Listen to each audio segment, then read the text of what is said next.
सालों के लिए इन्होंने तिरंगे को सलूट नहीं मारा था।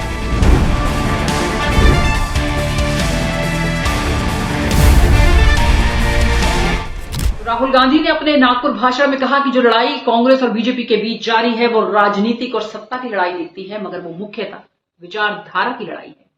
कांग्रेस ने जो आजादी की लड़ाई लड़ी थी वो सिर्फ अंग्रेजों के खिलाफ नहीं थी, बल्कि उन 500 से अधिक राजे रजवाड़ों के खिलाफ भी थी जो अंग्रेजों के डर से उनके साथ थे। राष्ट्रीय स्वयंसेवक संघ, जी हां, आरएसएस पर सालों तक भारतीय झंडा न फहराने को लेकर कटाक्ष करते हुए उन्होंने कहा कि आज देश के हर वयस्क को मत देने का अधिकार वो कांग्रेस की देन है। अगर राहुल गांधी इस पर काफी इंफेसिस दे रहे हैं, इस पर जोर दे रहे हैं कि कांग्रेस ने क्या क्या हक दिए, उसके अलावा कांग्रेस की जो पॉलिसी रही है जब कांग्रेस की सरकार थी सेंटर में, उन पॉलिसीज का जिक्र करते हुए कि उन्होंने जनता को क्या दिया है, एक तरीके से राहुल गांधी और उनकी टीम मार्केटिंग कर रही थी नागपुर में कि कांग्रेस ने इस देश को क्या क्या दिया है। और आरएसएस के गढ़ में जाके रैली करना, वो भी कहीं ना कहीं एक सरप्राइज, चौंकाने वाला कि क्या राहुल गांधी अब समझ चुके हैं कि राजनीतिक हथकंडा किसे कहते हैं। जो अंबेडकर जी ने, गांधी जी ने, नेहरू जी ने खून पसीना देके बनाया, ये कांग्रेस पार्टी ने दिया है। और आरएसएस के लोग, बीजेपी के लोग इसके खिलाफ थे। आज झंडे के सामने खड़े हो जाते हैं, सलूट मारते हैं। सालों के लिए इन्होंने तिरंगे को सलूट नहीं मारा था। तो सारे के सारे अधिकार कॉन्स्टिट्यूशन से मिलते हैं और राजा जो भी करना चाहता था करता था, उसके लिए कोई कानून नहीं थे। यह काम कांग्रेस पार्टी ने किया और यह हिंदुस्तान के इतिहास में, हजारों साल के इतिहास में पहली बार किया गया है। पहली बार एक हिंदुस्तानी को एक वोट दिया गया, चाहे वो दलित हो, आदिवासी हो, महिला हो, जनरल कास्ट का हो, तमिल हो, बंगाली हो, उत्तर प्रदेश का हो। हिंदुस्तान के हर नागरिक को कॉन्स्टिट्यूशन एक वोट देता है। लोकसभा चुनाव के लिए इसको एक शंखनाद के तौर पे देखा जा रहा है। और आखिर क्यों मल्लिकार्जुन खड़गे, जो कि कांग्रेस के अध्यक्ष हैं, उनको ये कहना पड़ा कि 1920 में जो सेशन हुआ था, 1920 में, यानी कि जो नागपुर में सेशन हुआ था कांग्रेस का, जिसमें महात्मा गांधी, लाला लाजपत राय, ये तमाम ऐसे लोग वहां पर मौजूद थे।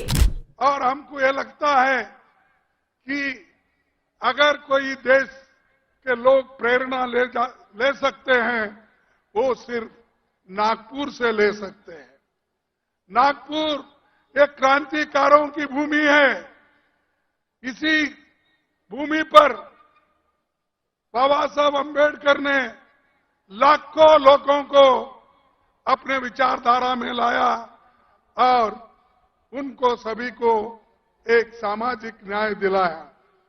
महात्मा गांधी जी भी वर्धा और यहां पर कम से कम 2600 दिन यहां पर उन्होंने गुजारा है। करीब 7 साल उन्होंने मेहनत की। देश को आजादी दिलाने के लिए उनका काम यहां बहुत बड़ा है। देश के कोने कोने से लोग यहां आकर उनका सलाह लेते थे और देश को आजादी दिलाने के लिए क्या करना, इस विचारधारा का यहां पर बात होती थी। लेकिन भाइयों, यहां दो है, एक प्रोग्रेसिव यानी प्रगति पर विचारधारा डॉक्टर अंबेडकर की है और दूसरे तरफ हमारे पीछे आरएसएस का बंगला है।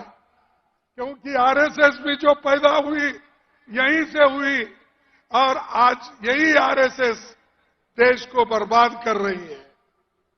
मोदी आरएसएस का झंडा लेके आगे जा रहे हैं और उसके पीछे आरएसएस है। इसीलिए आप सोचना चाहिए, आपकी बड़ी जवाबदारी है।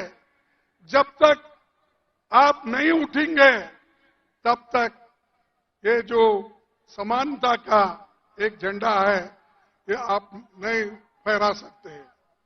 तो भाइयों, मैं यहां से इतना सबको विनती करूंगा कि पिछले 10 साल में देश में भाजपा और राष्ट्रीय स्वयंसेवक ये देश को तंग कर रहे हैं, और ये जो संघ की सरकार है अगर इसको नहीं रोक सके तो देश बर्बादी की ओर जाएगा और लोकतंत्र खत्म हो जाएगी।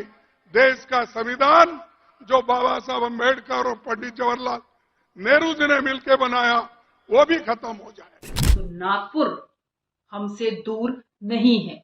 नागपुर में आके अंबेडकर को याद करना, उन तमाम नेताओं को याद करना, उन महान लोगों को याद करना, ये अपने आप में इंडिकेट करता है कि क्या कांग्रेस अपनी छवि बदलने की एक बार कोशिश कर रही है या पुराने हथकंडों को आजमा रही है जो कांग्रेस हमेशा से करती रही है।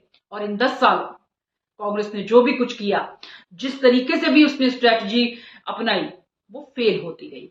तो क्या अब कांग्रेस को समझ में आ गया है कि ये स्ट्रैटेजी काम आएगी? कांग्रेस के लिए कितना शुभ होगा नागपुर में शंखनाद करना लोकसभा चुनाव का? ये तो थोड़ा सा दूर की बात है, क्योंकि अभी लोकसभा चुनाव है तो नजदीक, लेकिन टाइम है, थोड़ा वक्त है। कि जब हम नागपुर में यहां मना रहे हैं तो जो लोग नागपुर को संघ भूमि बनाना चाहते हैं उनको हम चुनौती देना चाहते हैं, जब तक कांग्रेस पार्टी जिंदा रहेगी, जब तक इस देश में एक भी कांग्रेसी कार्यकर्ता जिंदा रहेगा, अपने रक्त के आखिरी कतरे तक नागपुर को संघ भूमि नहीं दीक्षा भूमि बना करके रखेगा। इस बात को याद रखिएगा, इस बात को याद रखिएगा कि जिस देश में हत्यारों का गाना गाया जा रहा है उस देश में महात्मा गांधी पैदा हुए हैं, और महात्मा गांधी ने जिस पार्टी को बनाया है, जब तक वो पार्टी जिंदा रहेगी तब तक आप इंसान को इंसान से नहीं लड़ा सकते हैं। हम बोलते रहेंगे रघुपति राघव राजा राम,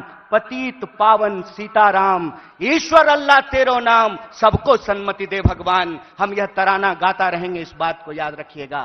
और जब आज हम पूरे देश को यह संदेश देना चाहते हैं भारतीय राष्ट्रीय कांग्रेस की तरफ से कि हैं तैयार हम, तो किस बात के लिए तैयार हैं हम तैयार हैं इस देश के संविधान की रक्षा करने के लिए।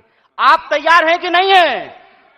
इतनी जोर से आवाज लगाइए कि यह आवाज नागपुर से दिल्ली तक पहुंचनी चाहिए।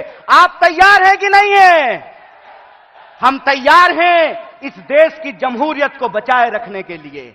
हम तैयार हैं इस देश में कमर तोड़ महंगाई को समाप्त करने के लिए। हम तैयार हैं इस देश के नौजवानों को रोजगार मुहैया कराने के लिए। हम तैयार हैं महिलाओं के ऊपर होने वाले अत्याचार को समाप्त करने के लिए। हम तैयार हैं आजाद देश में आजादी की रक्षा के लिए हम तैयार हैं। यह हमारा संकल्प है। लेकिन ये बदलाव क्या और भी बदलाव लाने वाले हैं कांग्रेस में राहुल गांधी? ये जरूर देखने वाली बात होगी, क्योंकि हर पल कभी न्याय यात्रा से लेकर तो कभी नागपुर में रैली, ये आरएसएस को एक बहुत बड़ी चुनौती राहुल गांधी ने जरूर दी है यहां पर।